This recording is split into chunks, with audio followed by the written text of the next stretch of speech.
نحمده ونصلي على رسوله الكريم. أعوذ بالله من الشيطان الرجيم. بسم الله الرحمن الرحيم. إن الصلاة كانت على المؤمنين كتابا موقوتا. قال النبي صلى الله عليه وسلم: صلوا كما رأيتموني أصلي، أو كما قال علیہ الصلاۃ والسلام۔ میرے انتہائی واجب الاحترام محترم اور معزز سامعین، آج ہم لوگ جو 5 وقت نماز ادا کرتے ہیں، وہ 5 نمازیں سب سے پہلے کس کس نبی نے ادا کی ہے اور کن کن موقعوں پہ اس نماز کو ادا کیا گیا ہے، اس کی طرف میں آج رہنمائی کرنا چاہتا ہوں۔ سب سے پہلے جو نماز ہم لوگ ادا کرتے ہیں اس کو نماز فجر کہتے ہیں۔ نماز فجر سب سے پہلے حضرت آدم علیہ السلام نے ادا کی، جب ان کو جنت سے دنیا کی طرف اتارا گیا، اور اس وقت ہر طرف تاریکی ہی تاریکی تھی، اندھیرا ہی اندھیرا تھا، کوئی چیز دکھنے نہ پائی جاتی تھی، انسان کو کچھ نظر نہ آتا تھا۔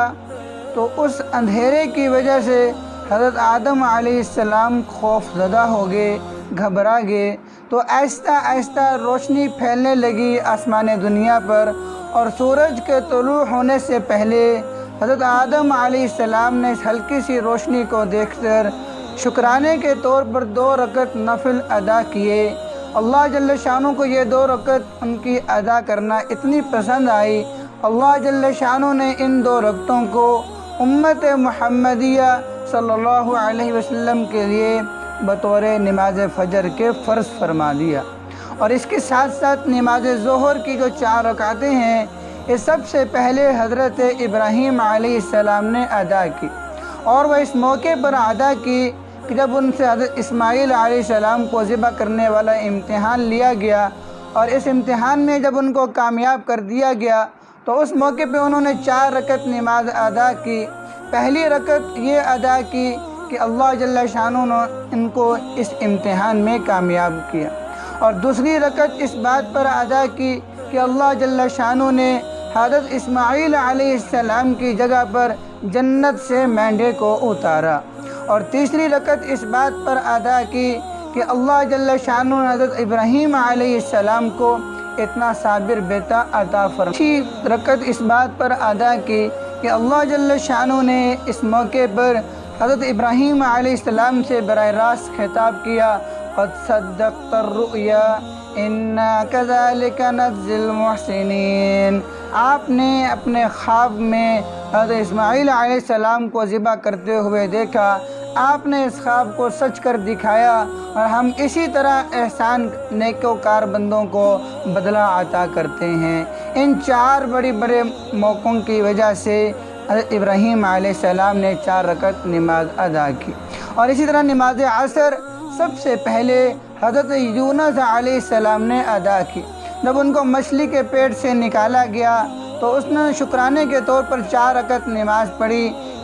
پہلی رکعت اس بات پر کہ ان کو اللہ جل شانہ نے مچھلی کے پیٹ کے اندھیرے سے نجات دی، اور دوسری رکعت جو تھی وہ پانی کے اندھیرے سے نجات ملنے پر ادا کی، اور تیسری رکعت بادل کا اندھیرا، اس سے بھی نجات ملی، اس لیے رکعت ادا کی، اور چوتھی رکعت رات کے اندھیرے سے نجات ملنے پر ادا کی۔ ان 4 اندھیروں سے نجات ملنے پر حضرت یونس علیہ السلام نے 4 رکعت ادا کی۔ اللہ جل شانہ کو ان کو یہ عمل اتنا پسند آیا کہ ان 4 رکعتوں کو امت محمدیہ کے لیے فرض فرما دیا۔ اور مغرب کی نماز سب سے پہلے حضرت داؤد علیہ السلام نے ادا کی کہ انبیاء علیہ السلام کی ذات تو معصوم عن الخطا ہوا کرتی ہے، لیکن بعض اوقات انبیاء علیہ السلام سے ایسا عمل سرزد ہو جاتا ہے جس کی بنا پر اللہ جل شانہ ان کی براہ راست تنبیہ فرماتے ہیں۔ تو حضرت داؤد علیہ السلام سے بھی ایسی لغزش ہو گئی، اور انہوں نے اس لغزش سے بخشش کا اعلان جب ہوا تو انہوں نے اس اعلان کے بعد 4 رکعت نماز کی نیت باندھ لی، اور نماز کی نیت باندھی، تیسری رکعت ابھی ادا کر رہے تھے کہ ان کو اپنی لغزش کا ایسا احساس ہوا کہ وہ بے ساختہ رونے لگے، اور چوتھی رکعت کی ہمت نہ ہوئی۔ انہوں نے 3 رکعتوں پر اکتفا کیا، اور اللہ جل شانہ ان کو ان کی یہ 3 رکعتیں اتنی پسند آئی کہ اس کو امت محمدیہ کے لیے فرض فرما دیا۔ اور عشاء کی نماز سب سے پہلے حضرت موسیٰ علیہ السلام نے ادا کی، کہ جب حضرت موسیٰ علیہ السلام حضرت شعیب علیہ السلام کے پاس 10 سال خدمت کر واپس مصر تشریف لا رہے تھے، تو آپ کو واپسی میں جاتے ہوئے 4 فکریں سوار تھیں۔ پہلی فکر گھر پر ولادت ہونے والی، اور دوسری فکر اپنے بھائی حضرت ہارون علیہ السلام کو، اس کی فکر ان کو طاری تھی۔ تیسری فکر ان کو اپنے دشمن فرعون کا خوف تھا، اور چوتھی فکر ان کو اپنی ہونے والی اولاد کی تھی۔ اور اسی اثناء میں وہ جا رہے تھے، انہوں نے کوہ طور پر آگ جلتی ہوئی دیکھی، اور وہاں سے آگ لینے کے لیے گئے تو وہاں پر ان کو اللہ جل شانہ کی طرف سے نبوت عطا ہوئی، اور انہوں نے اس کے بعد ان 4 فکروں سے نجات ملنے پر اور نبوت ملنے پر شکرانے کے طور پر 4 رکعت نماز ادا کی۔ اللہ جل شانہ ان کو ان کی یہ 4 رکعتیں ادا کرنا اتنا پسند آیا کہ ان 4 رکعتوں کو امت محمدیہ کے لیے فرض فرمایا۔ اللہ جل شانہ سے دعا ہے کہ یہی 5 نمازیں اللہ جل شانہ ہمیں باجماعت مسجد میں ادا کرنے کی توفیق عطا فرمائے۔ السلام علیکم ورحمۃ اللہ وبرکاتہ۔